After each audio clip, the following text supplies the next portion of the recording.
जैसे अभी हाल ही में मैं किसी से मिला तो, और उन्होंने तांत्रिक विद्या, जो उन्होंने मुझे बताया, मैंने तांत्रिक विद्या पाई हुई है। तो मेरे उनसे सबसे पहला सवाल मैंने ये पूछा, अगर मैं बात करूं अपनी जनरेशन की, तो गुरुजी मेरे को ऐसा लगता है कि मेरी जनरेशन को तांत्रिक विद्या, समझ बताऊं क्या आ रही है, वो आ रही है कि अगर आपको इस स्त्री को अपने वश में करना है तो आप ये मंत्र बोलो और ये स्त्री आपके वश में है। तो अगर हम आज की जनरेशन की बात करें, उन लोगों को नहीं पता, और जितना पता है यही पता है। तो मेरा उनसे सबसे पहला सवाल यही था कि क्या ये जो तंत्र के जो आप जो भी मंत्र हमें देते हैं, क्या मैं किसी लड़की को अपने वश में कर सकता हूँ, या मेरी गर्लफ्रेंड हो या कोई भी हो? तो उन्होंने मुझे जो जवाब दिया मुझे बिल्कुल नहीं समझ आया। तो मैं आपसे ये पूछना चाहता हूँ कि क्या कोई ऐसे मंत्र होते हैं अगर मुझे किसी को अपने वश में करना हो, और क्या ऐसा कुछ होता है? अनादिकाल से दुनिया में सारे युद्ध जर जोरू जमीन के लिए हुए। बिल्कुल। जर माने मूवेबल प्रॉपर्टी, जोरू माने कोई औरत, और जमीन माने स्थायी संपत्ति। और आज भी ये युद्ध चल रहा है। हर व्यक्ति किसी ऐसी अप्रत्याशित महिला की इच्छा रख रहा है जो उसके कैप्चर के बाहर है, या किसी ऐसी अस्थायी संपत्ति किसी और की है, हम हड़प लें, या कोई मुझे अपने जेब का पैसा मेरी जेब में डाल के चला जाए। हाँ, हर आदमी की इच्छा है। बिल्कुल। तो ये कमाई का अच्छा रास्ता है। इसलिए अगर कुछ ऐसे मंत्र बता दिए जाए कि इस मंत्र से वो स्त्री प्रभावित होगी, इस मंत्र के जप से तुम्हें फला आदमी अपनी संपत्ति देकर चला जाएगा, या इस मंत्र के जप से तुम अपने मामा का खेत पा जाओगे, खलिहान पा जाओगे, तो आदमी एक अच्छी हैंडसम अमाउंट दे देता है तांत्रिक को। बिल्कुल। तो ये बस सिर्फ ठगी है, बस ये ठगी है। तो तंत्र का असली अर्थ क्या है? तंत्र का अर्थ बस सिर्फ इतना है, अपनी वृत्ति को बदलने की विद्या।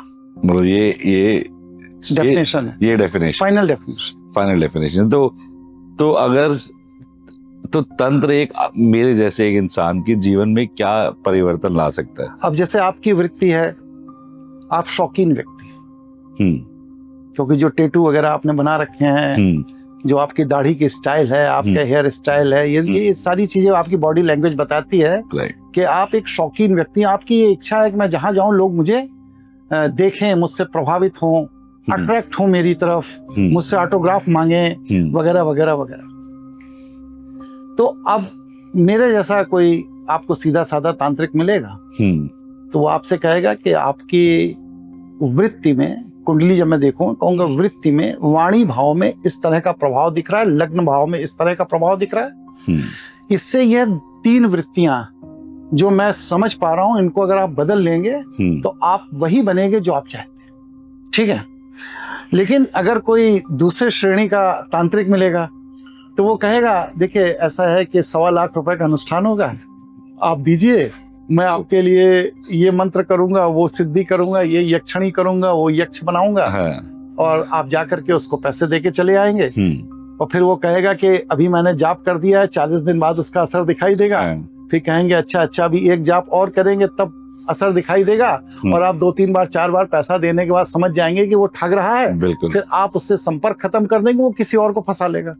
बिल्कुल। मैं आपके वो पहले आंसर से ही मैं समझ गया कि मतलब एक होता है ना कि माइंड क्लियर हो जाता है कि हाँ इसका ये अर्थ है। तो मैं आपने बिल्कुल बहुत सही समझाया कि कुछ चीजें हैं जो, जैसे हमने पहले बात करी ये मशीन और टेक्नोलॉजी चाहिए, तो आपने भी एक चेकलिस्ट है जो, हाँ एक सिस्टम है जो आपने चेक करा कि ये करने से ऐसा ऐसा होगा। और ऑब्वियसली बात है एट द एंड जो परेशान है वो अगर उन चीजों को चेंज कर ले। भाई पहली बात तो ये है कि वो परेशान है क्यों। हाँ, मतलब सबसे पहली बात तो ये है कि वो परेशान है क्यों। क्योंकि अगर आप निर्वाह योग्य ऊर्जा लेकर धरती पर पैदा नहीं हुए हैं तो इस उम्र तक जीवित रह ही नहीं सकते। बिल्कुल।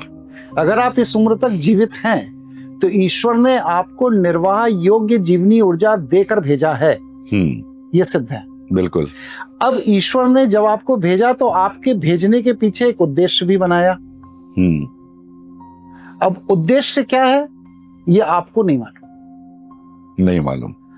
आप क्या कर रहे हो, दुनिया को देखकर उद्देश्य बना रहे हो। हाँ, कि मुझे ऐसा कि बन, पड़ोसी का मकान ऐसा है हम भी ऐसा बना लें, मेरे साले साहब ने ऐसी गाड़ी खरीदी है हम भी ऐसी खरीद लें, अरे उन्होंने की 3 गर्लफ्रेंड है तो हमारी 2 तो हो ही जाए कम से कम। मतलब दूसरों को देखकर हम किस लिए पैदा हुए ये भूल गए, ईश्वर ने हमें किस लिए भेजा ये भूल गए, हम दूसरों को देख के बन रहे हैं। तो ईश्वर ये कह रहा है कि मैंने यार तुम्हें जिस लिए भेजा था तुम वो काम तो कर नहीं रहे हो, तुम वहां जाकर के दूसरों की नकल कर रहे हो, तो मैं तुम्हें सही जगह लाने के लिए कष्ट दे रहा हूं। अच्छा, मैं तुम्हें सही जगह लाने के लिए कष्ट दे रहा हूं।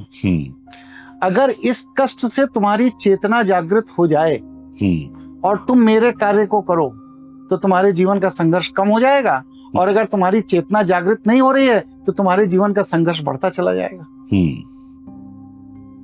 बात खत्म।